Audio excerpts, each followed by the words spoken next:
Save किया था ना? मैं सिर्फ इसलिए गया था क्योंकि उसने मुझे कॉल किया, that's it. But listen तो. Save it for someone else. जिंदगी में सेव करना जरूरी है, मगर जब बात पैसों की हो, सिर्फ सेविंग से काम नहीं चलेगा। इक्विटी म्यूचुअल फंड्स में इन्वेस्ट कीजिए और अपने सेविंग्स को आगे बढ़ने का मौका दीजिए। Mutual fund investments are subject to market risks. Read all scheme-related documents carefully.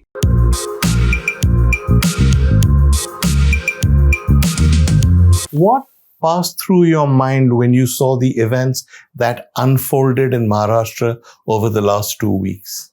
Well, I'll tell you what went through my mind. The two dominant things were, and I took a slightly wider view than just the sort of nitty-gritty of what was happening. The two dominant things were, one, ideology is dead in Indian politics, and two, corruption is the hottest issue. Let me explain. There was a time, not so long ago, when Atal Bihari Vajpayee was Prime Minister, when we said there isn't much difference between BJP and the Congress. They both roughly believe in the same things. Some people would argue that Vajpayee was more secular than, say, Narasimha Rao. He distanced himself from the hardliners in the Sangh. And many people in the Congress believed in soft Hindutva anyway, so that wasn't so different. Vajpayee, for example, venerated Jawaharlal Nehru, as did the Congress. So for people to have shifted from one party to another party was not such a big deal. It is now, and I'll tell you why. Because when Narendra Modi was elected, his campaign said goodbye to everything the Vajpayee era had represented. Whereas Mr. Vajpayee sort of disowned Hindutva, played it down, distanced himself from it. Mr. Modi was elected by people who believed in Hindutva. Mr. Modi's promise was that the Congress had done terrible things to India, had destroyed India. He was going to create a Congress Mukt Bharat. He was going to create a Bharat that got rid of everything the Congress had as its legacy. He was going to finish what the Nehrus had done to this country. He was going to finish all of that. And he was going to create a new India that was based on Hindutva, that was based on a new class of people who had replaced the older ones, and India that was corruption-free. So never before have the ideological lines been so clear between the BJP and the Congress. And not just the Congress, the so-called secular opposition parties, for want of a better word. So when you have two parties that are so polarized at two ends of the political spectrum, it should be very tough, right, for politicians to cross from one to the other. Surely the BJP is the antithesis of everything that the secular parties represent. Well, think about that, because as it's turned out, we have more people changing sides, more people defecting from the so-called secular parties to the BJP than has ever happened before. Certainly much more than happened in the Vajpayee era. In fact, not since the 1967 phase, when the term Ayaram, Gayaram was popularized, have there been so many defections in Indian politics. Now, if you look back at what many of these people who left the secular parties, so-called, and joined the BJP said before they joined the BJP, you would be surprised. Many of them used overblown rhetoric. They called it fascist. They called it communal. They launched personal attacks on the Prime Minister. And yet, they've forgotten all this, left it all behind, and rushed off to touch Amit Shah's feet. How can this happen? What has happened to Indian politics? Well, the short answer is that Indian politics is no longer about ideology. It's no longer about what you believe in. It's about getting the best deal for yourself. And if you get the best deal from the BJP, certainly better than the one that you had in the Congress or the NCP or somewhere, you go to the BJP. What you said about the BJP earlier doesn't matter. What the BJP's politics are doesn't matter, because frankly, you don't have any principles or ideals yourself. That's the one thing. You have to ask yourself, why has this happened? Well, Shashi Tharoor, for instance, has made the claim while talking about his colleagues in the Congress who went across the BJP that politics should be about ideology. People should join politics because they want to change India, make it a better place on the basis of some ideology. Yet, if they make a 180-degree about turn, clearly they didn't believe in that ideology. He's right, but there are many reasons for this. Shashi is an exception in Indian politics, but the days when people started out in student politics, were motivated by ideology, worked at the grassroots, and then went off to join politics and rose to the top are over. For many Indian politicians, politics is no more than a family business. Your father or your mother is in politics, so you go off and join politics. You try and inherit that seat. You try and make something of yourself. When you look at the options, you don't worry about your father or mother's ideology. It's just the business that you've inherited. And you look, where will the business flourish better? In the party that my father was part of, or in a new party? And they will choose always the party that is stronger, that is likely to give them a better deal. It sounds a bit sordid, but there it is. That is the reality of Indian politics today.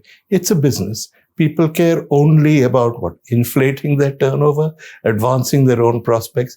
Ideology does not matter. There's a second factor, and that's corruption. When Mr. Modi came to power, one of the issues that I think brought him to power and created this huge landslide, first one, was he portrayed the UPA as a party of scams, the Congress as a party of scamsters. He was going to create an India based not just on Hindutva, but on clean governance. There would be no room for crooks in the BJP. There would be no scams. It would be a government of clean politicians giving India clean government. But what's actually happened is this. If you look at what happened in Maharashtra, the people from the NCP who've now gone off to align with the BJP are the very people who the BJP has been calling crooks. I think just days before Ajit Pawar crossed over, Mr. Modi made a speech in which he referred to the NCP as the most corrupt party. The Enforcement Directorate has investigated several NCP members. Several NCP former ministers who have been arrested and jailed. And Ajit Pawar himself has had hundreds, perhaps 1,000 crores worth of assets seized and attached because it's been alleged that he made this through illegal means. Why is it okay then, if you're going to be so critical of a man's integrity, of his honesty, to allow him into your party? Well, because you think that corruption doesn't matter. That's the only explanation. Or when you called him corrupt, you didn't mean what you said. There's no third explanation. But corruption does matter, because what the BJP has done is it has taken investigations against corrupt politicians to a new height. I don't think so many politicians have ever been investigated in our history, which by itself is not a bad thing. But what it has done is it's weaponized corruption. These investigations are meant to cripple the opposition and to terrorize the politicians in question. The politicians are then told that if they're willing to cross over, if they're willing to break their parties, break their governments, join the BJP, then it's fine. Forget about corruption. We're not even going to mention it. It's what happened in West Bengal. The BJP, if you remember, attacked many members of the TMC and said they were corrupt. A lot of these people then crossed over and joined the BJP. At that stage, they miraculously became clean, and the cases against them were not investigated any further. I imagine something similar will happen in Maharashtra. I doubt very much you can investigate Ajit Pawar if you've made him Deputy Chief Minister in your coalition. It cannot be a coincidence that something like 4 or 5 of the 7 people who went to the swearing in with Ajit Pawar had all been raided and accused of criminal offences of corruption by agencies under the BJP government. So what you have now is a situation where corruption is the norm. It's no longer something that's odd or unusual. And corruption then is used as a weapon. Once the weapon is used, you have to decide, do you stick with ideology? No chance, because they don't really believe in anything. So what do? Do you give up and go and join the BJP and know that you'll have a free ride? That pretty much is what Maharashtra is about. That's what the events of the last 2 weeks have been about. But there are consequences. You have to think about what the BJP stood for. When Mr. Modi was elected, he didn't just talk about Hindutva. He didn't just talk about corruption. He also spoke about fighting dynasty. he said that the BJP was a party of merit, there would be no dynasty. Now, because dynast after dynast has been admitted into the BJP, they have revised this slightly. The current version is that dynasty is okay, there's no problem, but it's family parties we're against. If a party is run by a family, we'll have nothing to do with them. I mean, this is pretty hypocritical to begin with, because for a long time they were allies of the Akali Dal and they were allies of the Shiv Sena, both of which are family parties. And the NCP, which they have now tried to break, though many people like Mr. Ajit Pawar are claiming they haven't broken it, the whole NCP is with them. The NCP is also a family party. It's the family of the Pawars, and it's their political party. Can any of this make any sense? Can you reconcile it with the original promises made during the 2014 campaign? Corruption, clean government, dynasty. None of it makes any sense. But that's what Indian politics is like these days. There are consequences for the opposition as well. Periodically, opposition ministers, chief ministers, leaders meet and talk about the need to fight the BJP, the need to impose secularism on India, the need to stand up for minorities. Having said that, they then wait for the BJP to approach them. And if the approach is attractive enough, or if the threats are potent enough, they quickly forget about the opposition and go and join the BJP. It's not my case that everyone who's investigated by the BJP is necessarily a crook. But it does seem that in many, many cases, there is no smoke without fire. The people in the opposition who are being investigated do have secrets. They do have things to hide. Yes, I know the other argument, as though the BJP has nothing to hide, etc. All politicians have something to hide. But the truth is that when you have so many crooks in opposition parties, it's easy to threaten them. And when they believe in nothing, they will happily cross over. So how can you have opposition unity? How can you have a unified opposition when A, these guys don't necessarily believe in anything other than power, and B, they're not particularly honest, and C, if they can get away with their dishonesty and get power by joining the BJP, guess which option they're going to choose? That is the reality of Indian politics. Where is it going to take us? Well, I think it's going to make us wonder about family parties. The whole problem in the NCP is essentially a family squabble. You will remember the NCP was created by Sharad Pawar and a few now forgotten sidekicks because he was upset about Sonia Gandhi being Congress president. He said that he was against the so-called foreign origin issue.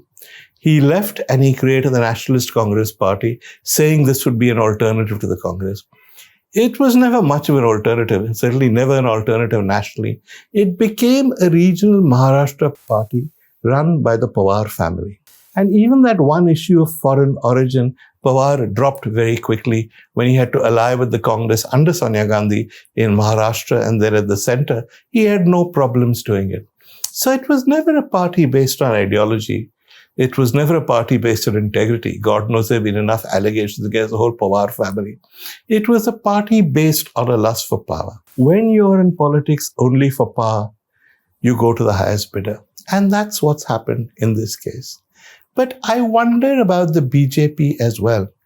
If the BJP tells us that it's going to create a new India, that it's going to create an alternative to the Congress with its crooks and its dynasts, will it really seem like a party with a difference? Will it really seem like an alternative to what has gone before?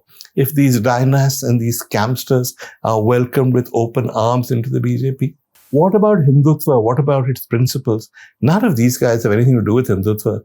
They're not joining you because they believe in Ram Rajya or Ayodhya or whatever issues you once talked about. They're joining you pure and simple for power. So are you really going to be a party with a difference? Are you really going to be a party that lives up to the claims you made in 2014? I don't think so. Look, there's nothing black and white in politics. It's shades of grey. So I hesitate to make any value judgments. But with its determination to break every party, to weaponize corruption, to forget about ideology, the BJP is in danger of forgetting what it was. It's a party now that operates within shades of grey.